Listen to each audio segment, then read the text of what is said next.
Hello guys, welcome to my recipe video. তো আজকে আমরা বানাতে চলেছিলাম গোবিন্দভোগ চালের খিচুড়ি। তো প্রথমেই কড়াইতে মুগ ডালটা ভেজে নিয়েছিলাম, তারপরে নামিয়ে জলে ভিজিয়ে রেখেছিলাম ডালটাকে। তারপর কড়াইতে তেলটা গরম হলে কেটে রাখা আলুগুলোকে ছেড়ে দিয়েছিলাম ভাজার জন্য। তারপর আলুটা ভাজা হয়ে গেলে নামিয়ে রেখেছিলাম। তারপর কড়াইতে তেল গরম হলে তেজপাতা, পাঁচফোড়ন, গোটা গরম মশলা, শুকনো লঙ্কা দিয়ে দিয়েছিলাম কড়াইতে।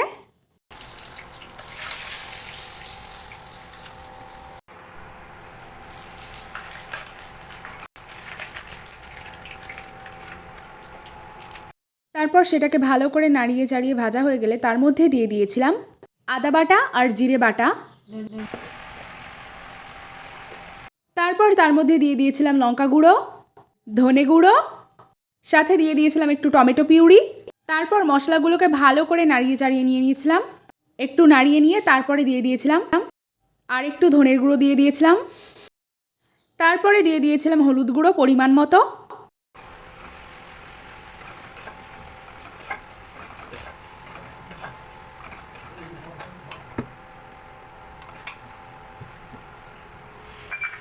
তারপর মশলাটা ভালো করে কষানো হয়ে গেলে দিয়ে দিয়েছিলাম ভেজে রাখা আলুগুলো আর একটু পাতাকপি।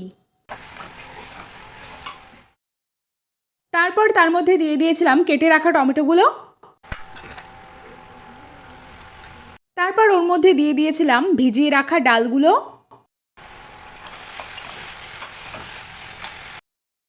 তারপর ভালো করে মশলার সাথে ডালগুলোকে মিশিয়ে নেবার পরে দিয়ে দিয়েছিলাম আগের থেকে ভিজিয়ে রাখা গোবিন্দভোগ চালগুলো। তারপর চালগুলোকে দেওয়ার পর আবারও ভালো করে নাড়িয়ে চাড়িয়ে মিশিয়ে নিয়েছিলাম।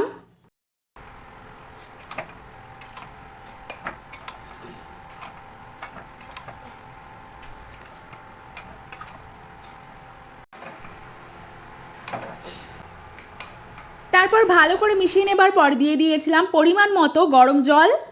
এখানে আমি দুভাগে খিচুড়ি রান্না করছিলাম আর কি।